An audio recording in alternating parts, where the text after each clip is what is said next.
ರಾಘವೇಂದ್ರ ಸ್ವಾಮಿಗಳು ಜೀವನ ಹೇಗಿತ್ತು ಅವರ ಪೂರ್ವಾಶ್ರಮದಲ್ಲಿ ಅಂದರೆ ಅತ್ಯಂತ ಬಡತನ.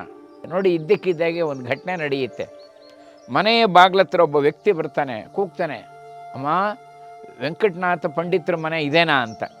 ಆಕೆ ಬಾಗ್ಲತ್ತಿದ್ದು, ಯಾರು ತಾವು ಅಂದರೆ, ಅಮ್ಮ ನನ್ನ ಹೆಸರು ಶಿವಸ್ವಾಮಿ ಅಂತೇಳಿ, ಇವತ್ತು ಒಳ್ಳೆ ಬೆಳಗಿನ ಜಾವ ನನಗೆ ತಿರುಪತಿ ತಿಮ್ಮಪ್ಪ ಸ್ವಪ್ನದಲ್ಲಿ ಬಂದ ಹಾಗಾಯಿತು, ಭಗವಂತನ ಆಜ್ಞೆ ಆಯಿತು. ಅಲ್ಲ ಕಣಯ್ಯ, ನೀನು ನನ್ನನ್ನು ಪ್ರಾರ್ಥನೆ ಮಾಡಿಕೊಂಡೆ, ನಿನ್ನ ಪ್ರಾರ್ಥನೆಯನ್ನು ಸಲ್ಲಿಸಿದ್ದೀನಿ ನಾನು ಅಂತ. ಆದರೆ ನೀನು ಕೃತಜ್ಞನಾಗಿದೆ, ಮರ್ತುಬಿಟ್ಟೇನು?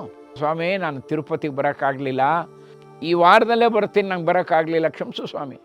ನೀನೇ ನನ್ನ ತಿರುಪತಿಗೆ ಬರಬೇಡ, ನನ್ನ ಪರಮ ಭಕ್ತ ನಿನ್ನ ಊರಿನಲ್ಲೇ ಇದ್ದಾನೆ, ಪಂಡಿತ ವೆಂಕಟನಾಥ ನನ್ನ ಪರಮ ಭಕ್ತ. ಕೂಡಲೇ ಹೋಗಿ ಅವನಿಗೆ ಸ್ವಲ್ಪ ಫಲಗಳನ್ನು, ಹಣ್ಣುಗಳನ್ನು ಕೊಡು, ಗೋಕ್ಷೀರವನ್ನು, ಹಸುವಿನ ಹಾಲನ್ನು ಕೂಡಲೇ ಹೋಗಿ ಕೊಟ್ಟು ಅವನಿಂದ ಆಶೀರ್ವಾದ ಪಡ್ಕೊ.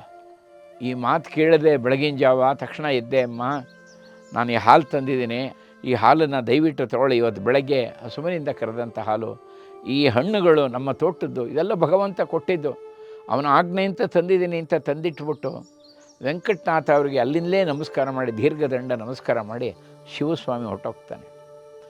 ವೆಂಕಟನಾಥನ ಕಣ್ಣಿನಲ್ಲಿ ಆನಂದ ಬಾಷ್ಪ ಬರುತ್ತೆ.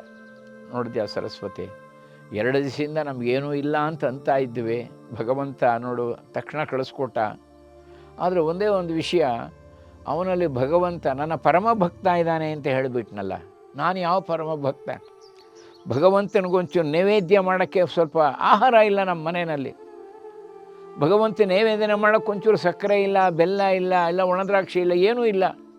ಇಂಥ ಈ ಬಡತನ ಇರೋವಂಥ ನನ್ನನ್ನು, ಕಡುಲೋಭಿಯಾದಂಥ ನನ್ನನ್ನು ಭಗವಂತ ಪರಮ ಭಕ್ತ ಅಂತಂದು ಬಿಟ್ಟ. ನೋಡಿ ಅವರ ಚಿಂತನೆ ಹೇಗಿರುತ್ತೆ, ಹಾಗಿತ್ತು ಅವರ ಚಿಂತನೆ.